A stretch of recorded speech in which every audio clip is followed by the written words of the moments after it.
On the 18th of September 1852, James Yankee Jim Robinson was the last man to be hanged at this site after being convicted of grand larceny. The simple gallows consisted of 2 posts, a horizontal beam, and a mule-drawn wagon. Catholic priests conducted the final ceremonies, and Yankee Jim was allowed time to deliver a farewell speech to the crowd that had gathered. Under Sheriff Crosthwaite gave the order, and a whip was applied to the mules, leaving Yankee Jim to hang. Mr. Thomas Whaley, present during the execution, purchased this property shortly afterward. By all accounts, he built his brick home where the gallows originally stood.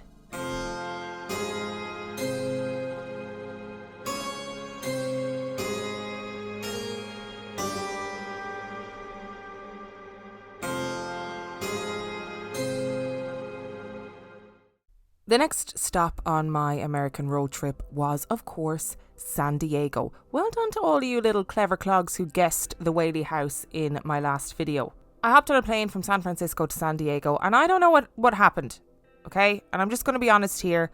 Did I go to San Diego? Who knows? Because there's barely any footage of me in San Diego. I think it's a combination of things. Firstly, I had a huge spot on my face, so I didn't want to film my face. Secondly, I got massively sunburnt, and I was wearing sun cream before anybody starts atting me, but I got massively sunburnt, and I just don't think I wanted my face in the video. Anyway, this may be a short little vlog, but it will at least give you an insight into what the Whaley House actually looks like on the inside. The Whaley House is in the middle of San Diego Old Town, and it is just not where I expected it to be, and it's really a beautiful location. And the tour was around 45 minutes, I think, if I remember correctly. It was a really good tour. I would highly recommend it. I was given permission to film for this, just not when the tour guide was speaking, which is absolutely fair enough. But what I can show you in this video is I can show you all the places where I had weird things happen while I was in the Whaley House. And if you listen to the full podcast episode, which is episode 211 of Real Life Ghost Stories, I go into greater detail about the strange things that happened to me while I was in the Whaley House. And honestly, I'm a skeptical gal, but the Whaley House gave me the heebie-jeebies, and I really want to go back there. But for now, I'm going to play for you some spooky tales from episode 211 of Real Life Ghost Stories, and I'll catch you on the other end of the video. The woman was pale, and casting furtive glances back at the house. She sat on the wall outside, flanked by her husband on one side and teenage son on the other. She had one hand on her chest and seemed to be trying to regulate her breathing. Her husband had a protective hand on her back, and every so often glared back at the house. From the little museum shop, Julie was watching. Sarah was bustling around the shop, fixing odds and ends and sweeping around the floors. "What is it this time?" Sarah asked Julie dismissively. "I don't know, but judging by the state she's in, I would imagine that it was a full-bodied apparition. Anyway, their Uber has just pulled up, so she'll be fine after some sugar and maybe a stiff drink." "Does it really happen that often? I mean, do you really believe it's true?"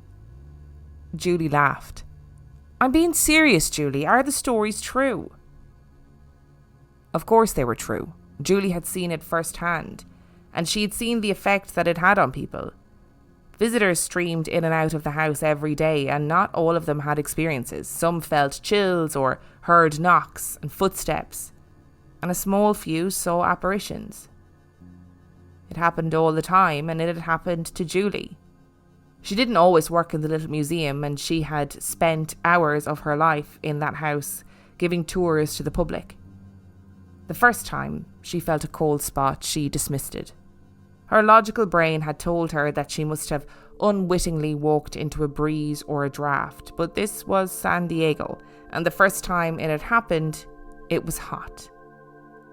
There was no aircon in the building, and when it happened over and over again in different areas of the house, she began to grow suspicious. It was strange that these ice-cold spots of air should appear and disappear. They were often low to the ground, flitting around her knees and shins. Strange. The late-night ghost hunting events were a new thing, and in the years gone by, the house would be locked up every evening. One member of staff would walk around the rooms, ensuring no windows were left open. There were no tourists left straggling behind, and the lights were switched off. Julie always found switching the lights off tricky. She would often think that she saw a person standing in the corner of the room. She would switch the light off and her heart would pound in her chest as the looming shadow of a man would stretch out from the corner of the room. Many times she would flick the light back on in a panic, only to see a hat stand or a grandfather clock. The house always seemed to have that effect on her. She was generally a level-headed, logical woman, but this house did something to her. It was on one of these late-night shutdowns that she first heard it. She had turned off the light in the theatre and was making her way towards the stairs when she heard the unmistakable sound of little feet pitter-pattering up the stairs.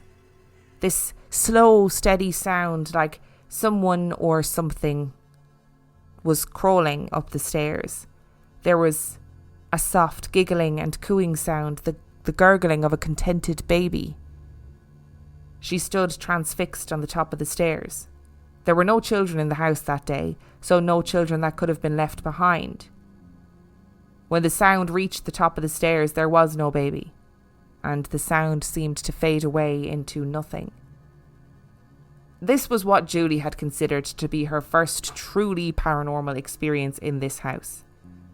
She had had colleagues who had had experiences, and even on her own tours, she had had members of the public who had experiences too. On one of her first tours, there was a little girl of about 5 or 6 years old who was adorable and full of joy. She held her mother's hand and skipped along through the rooms. Kids weren't always the best behaved on these tours, but she was a dream. Until they got to the parlour. In the parlour, the little girl had been subdued and had broken away from her mother and was standing staring into the corner. She seemed to be chatting and listening and responding. Julie was keeping an eye on her, and something about the situation felt strangely unsettling. The little girl finally waved at the empty corner and returned to her mother. Who are you talking to? Her mother had asked. She sounded casual, but Julie could detect that there was a slight tension in her voice. It was the man, Mummy. There was a man. He was very nice. He had a big coat on and a tall hat. Julie felt strange, but just smiled reassuringly at the mother, and they continued with the tour. And in another room, the little girl spotted a picture. That's the man, Mummy. The man with the tall hat. He was a very nice man. The man in the picture was the long deceased Thomas Whaley. Julie shuddered when she remembered that one. Her own mother had been very into the paranormal and had said that children had a greater sense of the spirits, or something along those lines. And although Julie didn't personally have any more profound paranormal experiences, while she was giving tours of the house, she had definitely had some strange things happen, like odd mists, flickering lights, swinging chandeliers, and one time, a member of her tour had excitedly approached her and said, I didn't realise the tour had a dog. I love dogs. When Julie had asked them to explain, they told her that they had seen a little Jack Russell Terrier running down the corridor. There was no dog in the house, but the Whaley family had owned a little terrier named Dolly Varden. One of her colleagues had finished their shift one night, pale and shaking and stammering about seeing a woman. They had been doing the routine of turning the lights off and checking for stragglers when they'd gone to the courtroom. And she was just standing there. She was not in shadows or unclear. She was there. A young woman with dark hair and dark eyes, wearing a long skirt with gold hoops in her ears, and she was weeping. Silent tears streamed down her face, and her mouth opened into a silent and horrifying wail. And then she was gone. And her colleague was sure that she had seen the woman before, and it was after that she realised she had seen her before. In pictures. It was Violet Whaley. Julie had eventually finished her stories and finally looked up at Sarah. She had stopped sweeping and was staring at Julie with her mouth slightly open. Oh, sorry, Sarah. Honestly, once I get started, I just can't stop. I really wasn't even a believer before I started working here. She turned back and looked at the house. It was dark now. There were no tours scheduled for tonight, and in the upstairs window, a movement caught Julie's eye. The curtain in the window twitched slightly, and she could just make out the silhouette of a person standing watching her before they melted away into the darkness of the house. Her breath caught in her throat briefly, but she decided that for Sarah's sake she'd keep this one to herself. So there you have it. Possibly, maybe the worst vlog I've ever done. If there was like a Razzies award for vlogging, I'd be happy to accept it for this one. But as it happens, I absolutely loved my little trip down the west coast of America. And guess what? It just made me want to go back again. And the Whaley House is definitely top on my list of places to go back to. This is also technically the last vlog from my trip. There is a vlog for Las Vegas, but because I couldn't bring my camera into the venue, I'm going to have to talk to you guys about it on camera, face to face, because we've got some home truths to deal with. And have a guess at what venue that might be. Thank you so much for watching, and I will see you next time.